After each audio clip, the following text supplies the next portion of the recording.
यह हवेली राजा महाराजा के समय में बनाई हुई थी, लेकिन पिछले 18 सालों से इस हवेली में आज तक कोई भी रहने के लिए नहीं आया है।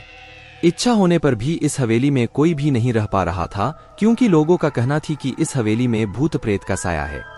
जब अजीत सिंह को इस हवेली के बारे में पता चला तो उसने तय किया कि वो इस रहस्य को जानकर ही रहेगा, क्यों लोग इस हवेली में नहीं रह पा रहे हैं। उसने मजबूत इच्छा शक्ति से हवेली में रहने की पूरी तैयारी कर ली। जब उसने हवेली के अंदर जाने के लिए पैर आगे बढ़ाए तो दरवाजे पे किसी अनजान व्यक्ति ने उसे रोक लिया और नजदीक जाके बोला, कौन हो आप और किधर जा रहे हो? अजीत सिंह ने जवाब देने के बजाय उसने सामने सवाल किया, जी आप कौन? मेरा नाम अर्जुन सिंह है और मैं यही पास में ही रहता हूँ।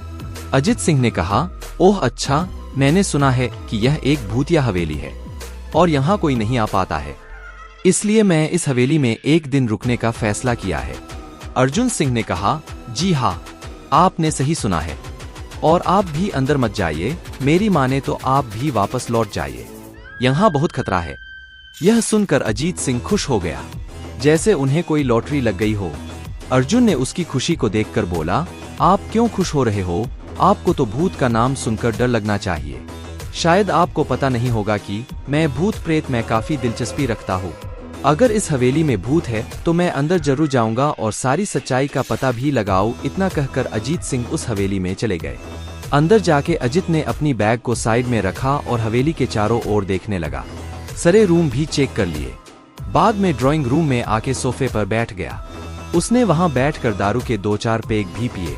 वहीं अचानक उस रूम में लाइट का एक बल्ब चालू बंद होने लगी, लेकिन अजीत ने उस पर ध्यान नहीं दिया। थोड़ी देर बाद दूसरा बल्ब चालू बंद होने लगा, फिर तो हवेली की सारे लाइट चालू बंद होने लगी।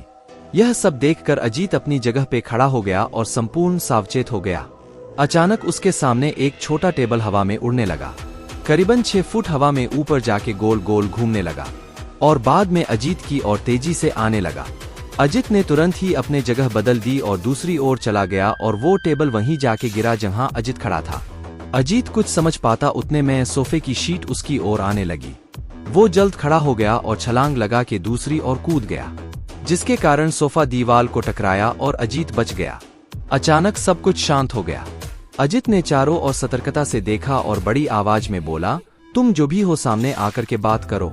वहीं एक बड़ी परछाई उसके सामने आई। अजीत ने उस परछाई को देखकर बोला, कौन हो तुम और क्यों मुझे मारना चाहते हो? परछाई, तुम्हारी भूल के कारण। अजीत, मेरी भूल? मैंने कौन सी भूल की? परछाई, इस हवेली में आने की भूल। मैं किसी को भी इस हवेली में खुश नहीं देख सकता। अजीत, लेकिन क्यों? वो परछाई ने जवाब दिया, आज से 18 साल पहले इस हवेली के मालिक ने मुझे यहीं पे ही मार डाला था। मेरी कोई गलती भी नहीं थी। इस कारण की वजह से मेरी आत्मा इस हवेली में भटकती रहती है। मैं किसी को भी इस हवेली में नहीं रहने दूंगा, क्योंकि इस हवेली में मेरा खून हुआ था। इस हवेली में जो भी रहने के लिए आएगा उसकी मौत होगी। अजीत ने कहा, मैं तुम्हें अपने असली रूप में देखना चाहता हूँ। तुम्हें मारने से पहले मैं तेरी यह इच्छा अवश्य पूरी करूंगा।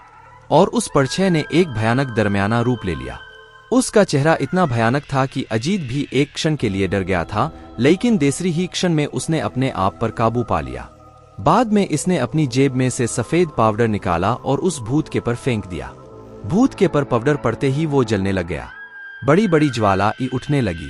वो बहुत जोर जोर से चिल्लाने लगा और बाद में पूरी तरह से जल गया। उसके बाद अजीत ने चैन से सांस लिया और वहीं पर सो गया। दूसरे दिन सुबह जब अजीत को सही सलामत हवेली से बाहर आते देख अर्जुन को आश्चर्य हुआ। अर्जुन ने अजीत से पूछा, तुम कैसे जिंदा हो? जब अजीत ने अर्जुन को कल रात को घटी घटना को पूरी तरह से बताया और बोला, अब यह हवेली भूतिया हवेली नहीं रही।